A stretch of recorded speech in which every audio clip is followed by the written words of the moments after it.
예, 오늘 본문이 이제 고린도전서입니다. 우리는 보통 어떤 어려운 일이나 환난을 당해도 절대 포기하지 말라고 이렇게 가르치고 또 우리는 그렇게 들어왔습니다. 그러다 보니까 우리가 살아가면서 칠전팔기 하는 사람들을 대단히 좋아하고 존경하고 부러워합니다. 그런데 칠전팔기가 원래 말인데 이게 사전오기로 이렇게 바꿔져서 이렇게 부르기도 하죠. 여러분 잘 아시는 대로 이 사전오기가 된 것은 1977년 11월 27일 홍수환이와 카라스키아가 권투를 했죠. 저도 아주 봤습니다. 그때 이 홍수환 선수가 2라운드에 무려 4번이나 다운을 당했습니다. 이 카라스키아는 당시에 11전 11승 11KO 돌주먹입니다. 그렇기 때문에 그 주먹에 살아남을 자가 없어요. 역시 홍수환이도 이게 안 되겠구나. 2회에 4번이나 다운을 당하니까. 근데 3회에 어떻게 됐냐? 3회전 들어서서 48초 만에 역전 KO승을 거둡니다. 당시에 TBC 방송에서는 이후에 27번을 이렇게 재방송을 했습니다. 그때 유명한 말이 있었죠. 엄마, 나 챔피언 먹었어. 그게 아주 인기 있는 말이 됐는데 그래서 이 사전오기에 칠전팔기 아주 대명사로 그렇게 사람들이 부러워했습니다. 우리는 할 수 있다는 이 말을 최고의 금원으로 생각했고, 그러니까 반대로 일을 하다가 중도에 포기하면 아니간만 못하다라고 해서 아주 그런 말은 몹쓸 말로 치부하기도 했습니다. 그렇습니다. 우리가 살아가는데 정말 실패에 굴하지 않고 도전에 도전을 거듭해서 성공할 수 있다고 하면 그보다 더 좋은 일은 없습니다. 그래서 우리는 하면 된다, 성공할 수 있다라고 우리는 강조해 오고 있습니다. 그런데 세상이 그렇게 단순하지 않아서 도전한다고 해서 다 성공하는 것도 아니고 또 실패한다고 해서 그것이 다 나쁜 것도 아닙니다. 우린 하다가 중도에 포기할 수도 있고 그리고 실패할 수도 있고 또 버릴 수도 있습니다. 그런데 우리는 포기할 수 있고 실패할 수 있고 버릴 줄 아는 이 가르침, 이 교육에는 대단히 소홀했습니다. 교회에서도 기도할 수 있는데 왜 걱정하냐? 기도할 수 있기 때문에 불가능은 없다고 하면서 한때는 하자, 하면 된다, 해보자, 이런 말을 많이 하기도 했습니다. 이솝우화의 여우와 신포도 이야기가 있습니다. 어느 날 굶주린 여우가 배가 고파서 이렇게 본데 포도송이가 주렁주렁 달린 밭을 봤습니다. 그래서 그 밭에 몰래 숨어 들어갔습니다. 그리고 그 포도를 다 먹으려고 아무리 뛰고 저리 뛰고 쉬었다가 또 뛰고 해봐도 닿지를 않아요. 그래서 체념을 하고 여우가 이야기를 합니다. 따서 먹으나 마나 저건 신포도야. 우리는 이 이야기를 보통 자기 합리화의 예로 들고 그리고 이런 여우를 못난이로 이렇게 치부를 합니다. 그건 우리가 이렇게 한번 거꾸로 한번 뒤집어서 이렇게 생각해 볼 수도 있을 겁니다. 주어진 일을 여러 번 하는데도 계속 실패를 한다고 하면 그거 포기하는 게 낫지 않을까? 빨리 포기하고 다른 일을 찾거나 아니면 다른 방법을 찾는 것이 더 현명하지 않을까 하는 거죠. 우리가 최선을 다해도 얻을 수 없는 것이 있습니다. 최선을 다해도 얻을 수 없다고 하면 이 여우처럼 깨끗하게 그냥 단념하고 그리고 오를 수 있는 다른 나무, 따먹을 수 있는 다른 나무를 찾는 것이 훨씬 더 좋을지도 모르겠습니다. 세상에는 성공도 있지만 포기와 실패도 엄연히 존재합니다. 그런데 우리는 이런 사실을 외면하고 살아오는 것은 아닌가.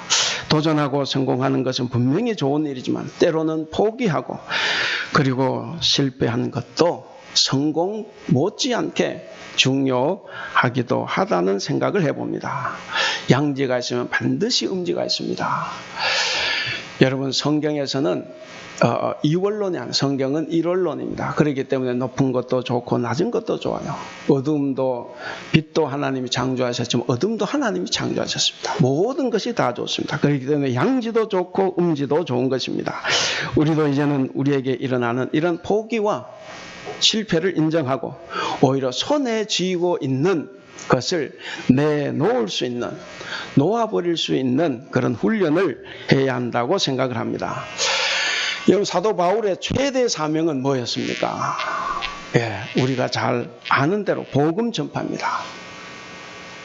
바울은 이 복음 전파를 위해서 자기가 가진 모든 것을 다 양보하고 버리고 포기했습니다. 특히 그는 자신이 가졌던 소중한 자유, 그리고 사도로서의 어떤 그 권리마저도 자기 마음대로 스스로 다 쓰지 않고 오히려 희생하고 그리고 양보하고 포기했습니다. 우리 주변에는 원칙론자들이 많이 있습니다. 간혹 이 원칙론자들이 득세할 때가 많이 있어요. 원칙론이 참 좋지만 원칙론자들에게 있어서 문제가 하나인데, 그것이 뭐냐면 원칙은 항상 단 하나뿐이라고 생각하는 겁니다.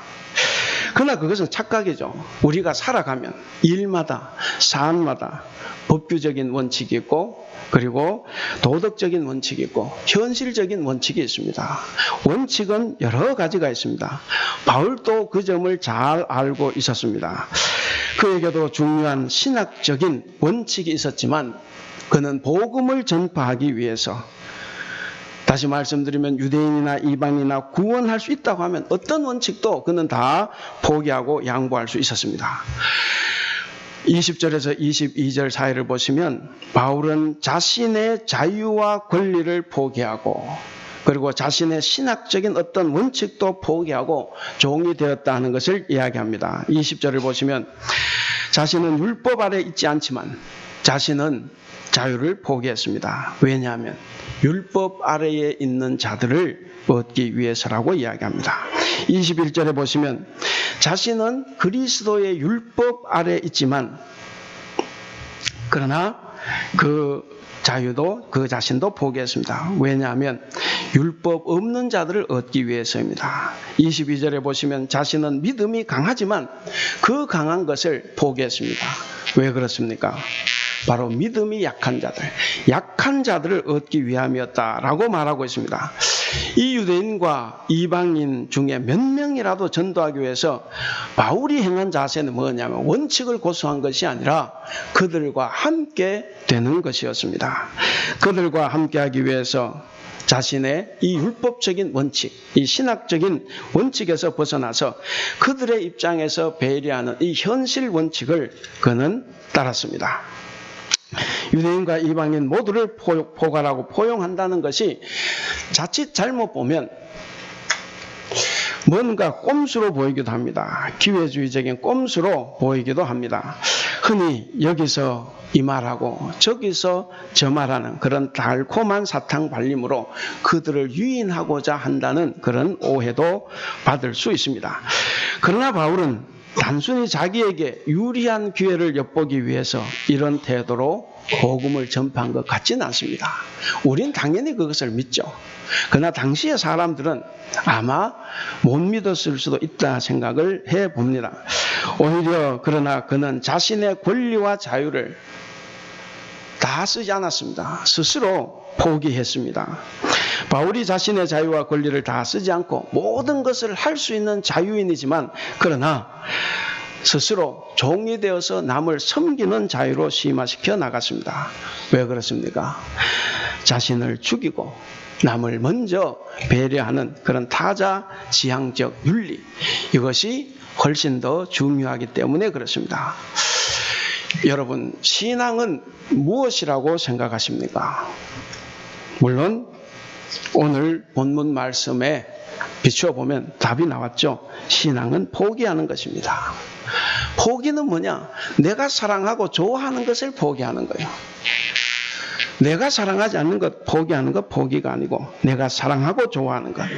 여러분, 신앙의 실패는 뭡니까? 신앙의 실패라는 것은 내가 뭔가를 갖지 못해서 실패하는 것이 아니라 내가 가진 것을 포기하지 못해서 실패하는 것입니다. 독자 이삭을 포기한 그곳에서 아브라함의 믿음이 꽃 피었습니다. 애굽의 부귀 영화를 포기했을 때 모세의 삶에 하나님께서 동행하셨습니다. 자신을 포기하고 늙은 시어머니를 따라갔을 때 룻은 예수님의 족보에 올랐습니다. 자기가 먹을 마지막 양식 조금밖에 없었어요. 그런데 그것을 배가 고픈 엘리야에게 줬을 때 사르밧 과부에게는 넘치게 모든 것이 생겼습니다. 에스더는 자기 생명을 포기했습니다. 자기가 죽고자 각오했을 때 그때 자기 백성들을 다 살려냈습니다. 자신의 모든 것을 배설물처럼 여기고 포기한 그곳에서 바울은 복음의 꽃을 피우고 기독교 역사의 최고의 인물이 됐습니다. 반대로 포기하지 못해서 비참한 삶을 산 것도 성경에는 이야기해 주고 있습니다. 육신의 욕심을 채우려고 선악과를 따먹었던 아담, 시기와 질투심 때문에 동생을 죽였던 가인, 좋은 땅을 찾아서 삼촌 롯을 떠나서 갔던 롯, 승리의 현장, 그 좋은 현장에서 외투 한 벌 훔쳤다가 망한 아간, 이스라엘의 초대 왕으로 정말 하나님의 섭리와 인도로 왕위에 등극했지만 그러나 지나친 그 왕위 욕심 때문에 결국 죽음을 맞이했던 사울, 그리고 부와 권력, 종교와 영광을 독차지하려고 했던 신약시대에 오면 대제사장들과 바리새인들, 그리고 서기관, 그러니까 율법학자들 다 어떻게 했습니까? 이 사람들의 결론이 어땠습니까? 한 번뿐인 인생을 스스로 채우려고 하면 모든 것을 다 잃게 되는 비참함에 처해진다는 것을 성경은 오늘 우리에게도 경고하고 있습니다. 간혹이 포기한다는 말을 우리는 다 잃어버린다라고 생각하기도 합니다. 그러나 그것은 착각이죠. 여러분, 값진 것을 얻으려고 하면 비싼 값을 지불해야 합니다. 하나님은 우리가 포기하면 그 포기한 자리에서 더 좋은 것을 우리에게 주십니다. 자리에 대한 욕심을 포기하면 하나님 더 좋은 자리를 우리에게 주십니다. 우리가 행복을 포기하면 하나님은 지금보다 훨씬 더 아름다운 행복을 우리에게 주십니다. 그렇기 때문에 포기는 잃는 것이 아닙니다. 포기는 영원한 것을 얻는 것입니다. 그래서 가장 귀한 것을 포기할 때 가장 값진 것으로 돌아온다는 사실을 우리는 기억해야 됩니다. 그래서 이 신앙이라는 것은 내가 무엇을 하는 것이 아니라 포기하는 것입니다. 내 의지도 포기하고 내 욕심도 포기하고 내 생각도 내 지혜도 내 자리도 내 직장도 심지어 내 신앙마저도 포기해야 합니다. 하나님의 복과 예수님의 사랑에 다 내려 놓아야 합니다. 신앙은 우리 삶에서 필요한 모든 것들을 다 포기하고 하나님께서 우리를 마음대로 사용하실 수 있도록 내드려야 합니다. 내 머릿속에 내 지식 속에 너무 많이 쌓여 있으면 하나님의 쓰임을 받지를 못합니다. 그렇기 때문에 모든 것을 다 비워내는 것, 포기하는 것이 중요합니다. 여러분, 포기해야만 우리가 얻을 수 있습니다. 다만 좀 우리가 힘든 것은 그것을 얻는 때와 시기가 하나님께 달려 있다는 거예요. 그래서 그 때가 늦어지면 우리는 기다림에 지칩니다. 그래서 좌절을 하기도 합니다. 그런데 여러분, 중요한 것은 그 기다림도 포기해야 됩니다. 그 기대도 포기해야 됩니다. 심지어 우리가 기도해놓고 그 기도의 응답도 포기해야만 합니다. 살아있는 동안 우리가 가진 모든 것을 포기하면서 묵묵히 하나님의 뜻을 순종해야 합니다. 그리스도인이 하늘나라의 것을 얻기 위해서는 이 땅의 모든 권리를 다 포기해야 합니다. 어쩌다가 지난달 뉴스를 봤더니 지난 1월달 뉴스를 봤더니 삼성전자가 작년 연간 영업이익이 50조를 달성했다고 합니다. 50조, 저보다 돈이 더 많은 것 같아요. 어쨌든 이 삼성이 대단한 일을 했습니다. 이 한미 FTA로 아마 이득을 가장 많이 본 것이 삼성전자라 이렇게 이야기를 하는데, 그러면 반대로 한미 FTA 때문에 손해본 집단이 있죠. 가장 많이 손해를 본 쪽이 농민, 어민, 축산민 이런 사람들입니다. 그렇다고 하면 삼성은 그 이익을 농어민들과 축산민들과 나누는 것이 성경적인 이치죠. 근데 세상의 이치는 그렇지 않은 것 같습니다. 세상의 이치는 내가 벌었으니까 내가 쓰는 것. 나누더라도 내가 충분히 쓰고 내 저축해두고 그래도 남는 게 있으면 나누고자 하는 것. 그래서 아마 삼성도 그 이익을 포기하지 않고 자신들만 이렇게 잘 쓰지 않았나 생각을 해봅니다. 방금 말씀드린 것처럼 세상의 이치는 그렇지만 성경의 이치는 그렇지 않다는 거죠. 잃으면 얻고 죽으면 살고 오른뺨을 치면 왼뺨을 돌려대고 누가 겉옷을 달라고 하면 속옷까지 줘버리고 억지로 오리를 가자고 하면 심리도 가주는 것. 그래서 누군가가 말했습니다. 고난을 가장 잘 활용하는 길은 그것을 절대로 이용하지 않는 것이다. 정말 멋진 말인 것 같습니다. 우리 그리스도인들은 이 말을 쉽게 이해할 수 있어요. 근데 이 말을 쉽게 이해하지 못하는 사람들이 우리 사회에 저는 있다고 봅니다. 가장 이해하지 못하는 사람들이 국회의원들 같아요. 고난을 있는 대로 다 쓰려고 하고 또 없는 고난마저도 어쨌든 가지고 와서 쓰려고 하는 이 사람들을 보면서 참 꼴불견이다. 저 국회의원 받기가 부끄럽지도 않나 이런 생각을 해봅니다. 고난을 포기하고 이용하지 않는다고 하면 얼마나 더 멋지겠습니까? 권리를 이용하지 말고 주장하지 말고 그 고난을 쉽게 포기하는 것이 바로 자유로운 자입니다. 성도 여러분, 왜 그리스도인인 우리가 이런 모든 권리를 포기해야 합니까? 바로 예수님 때문에 그렇습니다. 예수님이 하늘나라의 모든 권세를 다 포기하고 이 땅에 오셨기 때문에 그렇습니다. 빌립보서에서 말하는 대로 예수님은 근본 하나님의 본체십니다. 하나님의 본체심에도 불구하고 하나님과 동등됨을 취할 것으로 여기지 아니하시고 오히려 자기를 비워서 종의 형체를 가지고 사람들과 같이 되셨습니다. 예수님은 하나님으로서의 권리도 다 포기하셨고 그리고 이 땅에 오셔서 사람의 권리마저도 다 포기하셨습니다. 여러분, 이런 권리를 우리가 어디서 얻습니까? 어떻게 획득합니까? 물론 다른 조건이 있는 건 아닙니다. 우리는 예수님 믿음으로 이 권리, 권한을 우리는 얻습니다. 마치 아이가 태어났습니다. 아이가 태어나면 당연히 그 집안의 권리를 가집니다. 그처럼 우리도 그렇습니다. 근데 중요한 것이 뭐냐면 권리를 얻는다고 해서 참 그리스도인이 되지 않는다는 사실입니다. 여러분, 참 그리스도인이 되는 것은 그 권리를 포기해야 됩니다. 그 권리를 포기할 때 참 그리스도인이 됩니다. 성도 여러분, 하나님께서 오늘 이 본문 말씀을 통해서 우리에게 들려주시는 이 설교 말씀, 이 말씀을 통해서 참 그리스도인이 되기 위해서 그리스도인의 권리를 포기하는 그 법을 또 그 지혜를 배우는 시간이 될 수 있기를 바랍니다. 먼저 참 그리스도인은 자랑하는 권리를 포기해야 합니다. 우리가 16절을 같이 읽어보겠습니다. 16절 시작. 내가 복음을 전할지라도 자랑할 것이 없음은 내가 부득불할 일임이라. 만일 복음을 전하지 아니하면 내게 화가 있을 것이로다. 아멘. 그러니까 바울은 자랑할 수 있지만 자랑하지 않겠다고 말하는 것입니다. 그는 자랑을 포기했다는 것이죠. 그리스도인은 자랑할 것이 있습니다. 있지만 자랑을 포기해야 합니다. 하나님께서 모세를 시내산으로 불렀습니다. 열심히 시내산에 올라갔더니 하나님께서 명령하십니다. 신발을 벗으라. 그리고 지팡이를 던지라.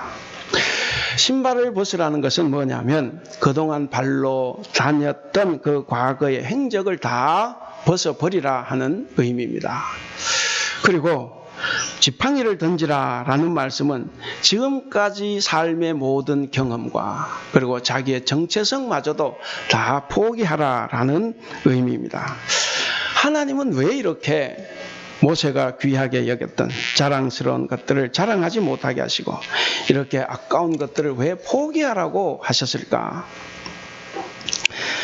그것은 하나님이 모세의 삶의 주인이 되셨기 때문입니다.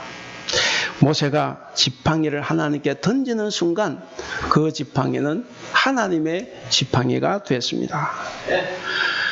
모세가 신발을 벗는 순간 그는 하나님의 사람으로 변화가 되었습니다. 그래서 우리도 우리의 것을 하나님께 던져야 합니다. 우리도 우리의 것을 하나님 앞에서 포기해야 합니다. 그래야 내가 내 것이 아니라 하나님의 것이 됩니다. 그래야 하나님께서 우리를 사용하십니다. 그렇기 때문에 우리는 자랑할 것이 많지만 자랑할 것이 하나도 없는 것이 됩니다. 바울이 고백했습니다. 나의 나된 것은 오직 하나님의 은혜다 그랬습니다.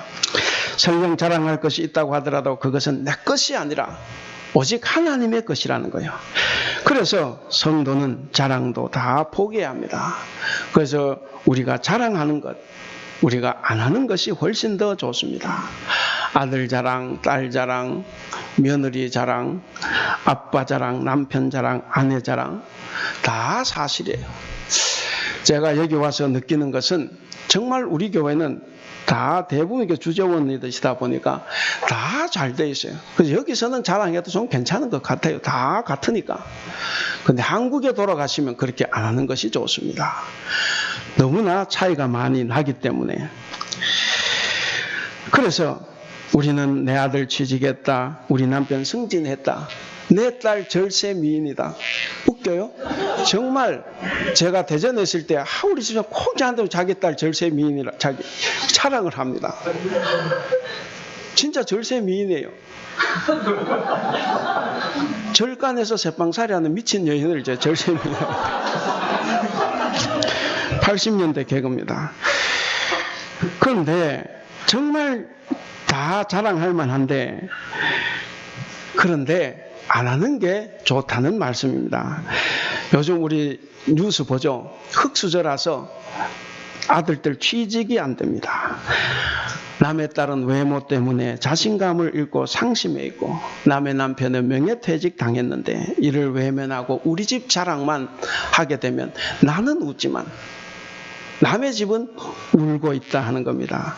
그래서 내 자랑을 포기하고 아픈 이웃을 배려하는 것, 이것이 참 그리스도인입니다. 바울은 자기 권리를 알뜰하게 정말 다 포기했습니다. 재물도 포기하고 그 많은 지식도 다 포기했습니다.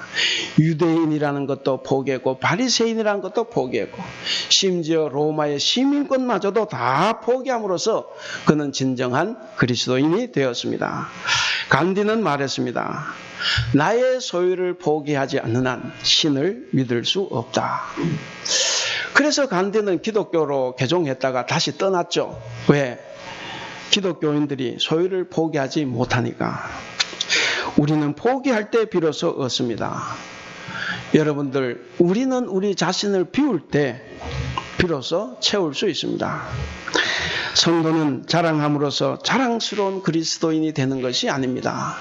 오히려 자랑하는 것을 포기할 때 자랑스러운 그리스도인이 된다는 사실입니다. 그 다음 두 번째는 참 하나님의 사람은 복음으로 말미암는 모든 권리를 다 포기해야 합니다. 우리가 18절 말씀을 같이 한번 읽어보겠습니다. 18절 시작. 그런즉 내 상이 무엇이냐? 내가 복음을 전할 때에 값없이 전하고 복음으로 말미암아 내게 있는 권리를 다 쓰지 아니하는 이것이로다. 아멘. 예, 여기 보시면 바울은 자기의 권리를 다 쓰지 않는다고 합니다. 남김없이 다 쓸 수 있지만 그러나 그는 쓰지 않는다고 합니다. 분명히 쓸 권리가 있지만 그 권리를 행사하지 않고 복음을 위해서 다 희생하겠다 하는 것입니다. 예수님의 제자들에게는 공통점이 있었습니다. 다 자기 것을 버리고 예수님을 따랐습니다. 초대교회도 그렇죠. 바나바를 비롯한 초대교회 성도들도 자기 재산을 자기 것이라 생각하지 않았습니다. 그래서 팔아서 다 사도들의 발 앞에 가져다 놓았습니다. 초대교회의 성도들은 다 재산의 소유권을 포기하고 주는 자의 집단이 되었습니다. 그래서 초대교회가 강력한 힘을 가지고 있었던 겁니다. 성경에는 주라, 그리하면 줄 것이다. 주라, 주는 것이 받는 것보다 훨씬 더 복이 있다. 아무것도 없는 자 같으나 모든 것을 가진 자다라고 하는 이런 역설적인 말씀들이 참 많이 있습니다. 그래서 여러분, 그리스도인은 가질 수 있지만 줍니다. 이길 수 있지만 집니다. 그리스도인은 먼저 갈 수 있지만 뒤에 섭니다. 그리스도인은 살 수 있지만 죽어줍니다. 그리스도인은 머리가 될 수 있지만 꼬리가 됩니다. 그리스도인은 비난할 수 있지만 칭찬합니다. 모함할 수 있지만 모함을 받습니다. 복음 때문에 주고 지고 뒤에 서고 꼬리가 되고 그리고 비난받고 모함당하고 칭찬하는 그런 사람들입니다. 이런 삶이야말로 정말 아름다운 그리스도인의 삶입니다. 중세 철학의 명언 중에 이런 말이 있습니다. 모든 선택은 포기다. 모든 선택은 포기다. 실제로 모든 선택은 수많은 것을 포기하는 겁니다. 여기에 결혼하신 남자분, 여자분들, 결혼하는 순간, 남자는 결혼하는 순간 모든 여자를 다 포기해야 돼요. 한 여자 때문에. 나는 결혼해도 모든 여자를 품겠다. 제명에 못 살 겁니다. 여자도 마찬가지예요. 내가 누군가를 사랑해서 한 남자만 선택하겠다. 그러는 순간 모든 여자를 다 버려야 됩니다. 제가 결혼하기 전에 결혼 일찍 한 친구가 늘 그래요. 야, 지금 좋지. 결혼해봐. 한 여자만 가지고 살아요. 저 왜 저렇게 이야기하나? 결혼 못한 날 자꾸 성질나게 하나 싶었습니다. 어쨌든 우리가 한 여자를 선택하는 순간 모든 여자를 다 포기해야 됩니다. 같은 이치로 우리의 믿음에도 적용할 수 있습니다. 여러분, 예수님 한 분만을 믿는다는 것은 뭡니까? 다른 모든 것을 포기한다는 거예요. 우리가 하나님만 믿겠습니다. 이건 뭡니까? 하나님 외에 그 어떤 신이나 그 어떤 우상을 다 버리고 포기해야 한다는 것입니다. 복음을 선택했다는 것은 다른 것을 다 버렸다 하는 거죠. 하나를 얻기 위해서 우리는 수많은 것을 다 포기하는 것. 그것이 바로 믿음입니다.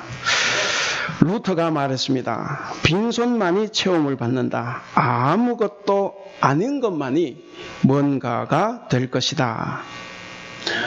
우리는 얻으려면 포기해야 합니다. 포기하는 것 없이 원하는 것을 얻지는 못합니다. 얻지 못하는 것은 포기하지 못하기 때문입니다. 그래서 우리 그리스도인의 진정한 행복은 가짐으로써 얻는 것이 아니라 버림으로써, 포기함으로써 얻는 것이라는 것을 우리는 꼭 명심해야 되겠습니다. 마지막으로 참 성도는 사람을 포기해야 됩니다. 19절을 같이 읽어보겠습니다. 19절 시작. 내가 모든 사람에게 자유로우나 스스로 모든 사람에게 종이 된 것은 더 많은 사람을 얻고자 함이라. 아멘. 20절, 21절, 22절은 바로 사람을 얻고자 하는 의미가 뭔지를 거기서 설명을 해주고 있습니다. 우리가 교회에서 보면 성도들 가운데 자기 사람 만드는데 열 올리고 자기 편 늘린데 혈안이 된 사람들을 많이 봅니다. 제가 저희 아버님께서 목회를 하시다 보니까 어렸을 때부터 교회에서 컸습니다. 그리고 그걸 많이 봐요. 오늘 이 19절에 보면 바울도 사람을 얻고자 한다 이렇게 말하고 있습니다. 도대체 이게 무슨 말씀입니까? 바울의 사명을 뭐라고 말씀드렸습니까? 바로 복음을 전하는 거죠. 복음을 전하라고 명령하시니까 하나님이시기 때문에 바울이 사람을 얻고자 한 것은 자기의 편을 만들기 위함이 아니라 하나님의 사람을 만들기 위해서 사람을 얻고자 한다 그랬습니다. 우리가 교회에 와서 교회를 섬기는 것, 우리가 복음을 전하는 것도 오로지 하나님의 사람을 만드는 것이 되어야지 자기 편을 만드는 일이 되어서는 안 됩니다. 교회에서 자기 사람, 자기 파벌을 만들어서 힘을 쓰는 사람들 때문에 교회가 세속화되고 분란이 일어나고, 그것 때문에 시험에 드는 이들이 한두 명이 아닙니다. 오늘 우리 한국 개신교회를 보면 참으로 안타깝고 정말 세상 사람들 보기에 민망한 일들이 한두 가지가 아닙니다. 자기 세력을 키우기 위하여 사람을 포섭하고 포섭에 응하지 않으면 항존직에 선출되는 것을 결사 막는 일도 비일비재합니다. 자기들 눈에 가시 같은 사람이 있으면 착하고 정의로운 사람을 속여서 거짓말도 시키고 대리 비난과 대리 공격도 하게 합니다. 심지어는 자기들 뜻대로 따르지 않는 목사가 있으면 모함해서 내쫓는 일까지도 서슴없이 하고 있는 것이 오늘 우리 한국 개신교회의 모습입니다. 이럴 때일수록 우리는 바울이 스스로 모든 사람에게 종이 되었다는 것과, 그리고 그렇게 해서 하나님을 위하여 더 많은 사람을 얻고자 했다 하는 것을 우리는 꼭 기억해야 됩니다. 우리는 하나님의 사람을 얻어야 됩니다. 우리도 바울처럼 하나님을 위하여 더 많은 사람을 얻어야 되는데, 그렇게 하려면 우리는 예수님의 제자들을 본받아야 됩니다. 예수님의 제자들은 불평할 일이 많았습니다. 3년 동안 따라다녀서 집도 없고 먹을 것도 없는 예수님입니다. 그래서 그들은 불평할 일이 많았지만, 그러나 불평, 불만하는 그 모든 권리를 다 포기하고 주님을 온전히 따랐습니다. 그들은 예수님이 어떤 일을 하시든지 간에 간섭할 수 있는 권리를 다 포기하고 그냥 섬겼습니다. 그들은 충분히 비판하고 험담할 수 있는 상황에서도 비판이나 험담하는 권리를 다 포기하고 예수님 말씀에 순종했습니다. 그들은 예수님이 특별히 세 사람, 베드로, 야고보, 요한만 편애했을 때 반발하는 권리가 있었겠지만 그들은 반발하지 않고 예수님을 섬겼습니다. 베드로는 예수님으로부터 사탄이라는 소리를 들었습니다. 충격적인 이야기죠. 큰 상처를 받았을 것입니다. 그러나 베드로도 제자들도 반발하고 떠나는 권리를 다 포기하고 온전히 예수님을 따르고 섬겼습니다. 이제 말씀을 맺겠습니다. 우리는 기도할 때 이런 기도를 간혹 합니다. 하나님, 저의 모든 권리를 주님께 내어드립니다. 저의 모든 자존심과 자아를 다 포기하고 십자가에 못 박았으니 이제는 겸손하게 오직 주님만 바라보며 주님만 섬기게 해주소서. 그런데 기도가 끝나고 실제 삶으로 돌아오면 우리는 다시 부활을 합니다. 나의 자존심이 부활이 되고 나의 자아가 부활을 합니다. 내 교만과 이기적인 욕심이 무방비 상태에서 되살아나 부활을 합니다. 사랑하는 우리 대북교회 성도 여러분, 아까 말씀드린 것처럼 남자가 한 여자와 결혼하기 위해서는 모든 여자를 다 버려야 하듯이 이와 똑같이 그리스도인은 모든 것을 포기하고 하나를 얻는 사람입니다. 바울은 그리스도인이 되기 위해서 자기가 가진 모든 것을 다 포기했습니다. 우리 그리스도인도 마찬가지입니다. 우리 그리스도인은 포기하는 사람이고 포기함으로써 얻는 사람들입니다. 바라기는 우리 성도님들 모두가 이 세상에서 권리가 아니라 권리와 자유를 다 포기함으로써 하늘에서 내려주시는 은혜를 마음껏 누리시는 참 그리스도인이 다 되시기를 주님의 이름으로 간절히 축원합니다. 이 시간 우리가 이 말씀을 생각하면서 함께 기도하겠습니다. 기도하실 때 우리도 예수님과 바울처럼 가진 것을 다 하나님을 위해 포기하고 이웃을 위해 버림으로써 온전한 신앙이 되게 해달라고, 아직도 주님께서 내게 주신 자녀, 배우자, 지식, 성공이 자랑거리로 남아있다면 용서하시고 다 버리게 해달라고 기도하면 좋겠습니다. 참 그리스도인이 되기 위하여 자랑을 포기하겠습니다. 내가 누릴 수 있는 권리도 다 포기하고 다 쓰지 않도록 하나님의 사람들을 내 사람으로 만들고자 하는 욕심도 다 포기하겠습니다. 성도는 포기하는 사람이기에 포기함으로써 은혜를 입는 자들이 되게 해달라고 우리가 함께 기도하겠습니다.